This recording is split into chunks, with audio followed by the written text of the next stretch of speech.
गायब होने वाली टोपी। एक छोटे से हरे भरे गांव में आरव नाम का एक लड़का रहता था। लेकिन उसमें एक बड़ी कमी थी। वो अपनी चीजों की कद्र नहीं करता था और ना ही उनकी जिम्मेदारी लेता था। कभी उसकी किताबें बिस्तर के नीचे मिलती, कभी स्कूल का बैग आंगन में पड़ा होता, और कभी उसकी पानी की बोतल कहीं खो जाती। उसकी माँ रोज उसे प्यार से समझाती, बेटा, अपनी चीजों की जिम्मेदारी लेना सीखो। जो अपनी चीजों का ध्यान नहीं रखता वो बड़ी चीजों का भी ध्यान नहीं रख पाता। लेकिन आरव मुस्कुराकर कह देता, कोई बात नहीं माँ, मिल ही जाएंगी, और बात को टाल देता। एक शाम गांव में बड़ा मेला लगा। चारों ओर रंग बिरंगी लाइटें चमक रही थी, झूलों की आवाज, मिठाइयों की खुशबू और बच्चों की हंसी से पूरा गांव गूंज रहा था। आरव भी खुशी खुशी मेले में घूम रहा था। मेले के एक कोने में उसकी नजर एक बूढ़े बाबा पर पड़ी। बाबा की छोटी सी दुकान पर कई अजीब अजीब चीजें सजी थी। कहीं लकड़ी की ईंटी थी, कहीं चमकते पत्थर और कहीं अलग अलग रंगों की टोपियां। उन्हीं टोपियों में से एक नीली और हल्की चमक वाली टोपी पर आरव की नजर टिक गई। उसे वो टोपी बहुत पसंद आ गई। आरव ने पूछा, यह टोपी इतनी अलग क्यों लग रही है?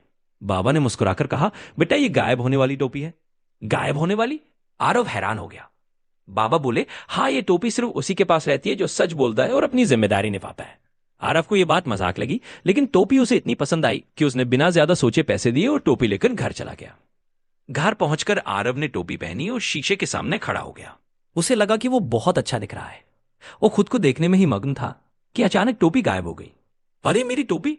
आरव घबरा गया। वो पूरे कमरे में इधर उधर देखने लगा। उसका दिल तेज तेज धड़कने लगा और वो डर गया कि कहीं टोपी सच में खो ना जाए।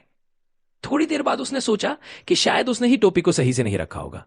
उसने कमरे में बिखरे खिलौने उठाए, किताबें अलमारी में सजाई और स्कूल बैग को उसकी जगह पर रख दिया। जैसे ही उसने ये सब किया, टोपी अपने आप फिर से उसके सिर पर आ गई।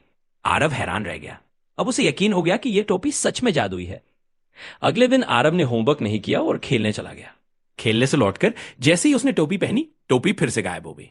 इस बार आरव समझ गया कि गलती कहाँ हुई है। वो चुपचाप बैठा और पूरा होमवर्क ध्यान से पूरा किया। काम खत्म होते ही टोपी वापस आ गई। अब ऐसा रोज होने लगा। जब भी आरव कोई गलती करता, झूठ बोलता या लापरवाही दिखाता, टोपी गायब हो जाती।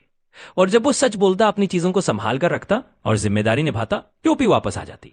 एक दिन स्कूल में आरव ने अपने दोस्त की नई पेंसिल बिना पूछे उठा ली। उसे लगा कि थोड़ी देर बाद लौटा देगा तो कोई बात नहीं होगी। लेकिन जैसे ही उसने टोपी पहनी, टोपी इस बार पूरे दिन वापस नहीं आई। आरव बहुत उदास हो गया। उसे मेले वाले बाबा की बातें याद आने लगी।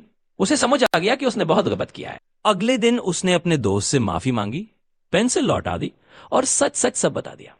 तभी हल्की सी चमक हुई और टोपी धीरे धीरे वापस आ गई।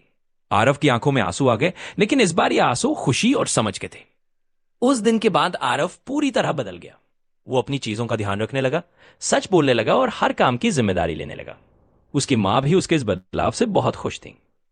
कुछ दिनों बाद एक सुबह आरव ने देखा कि टोपी हमेशा के लिए गायब हो चुकी है। लेकिन इस बार वो घबराया नहीं। वो मुस्कुराया और बोला, अब मुझे टोपी की जरूरत नहीं है, क्योंकि अब ईमानदारी और जिम्मेदारी उसके दिल में बस चुकी थी। जो इंसान जिम्मेदारी और ईमानदारी सीख लेता है, उसे किसी जादू की जरूरत नहीं पड़ती।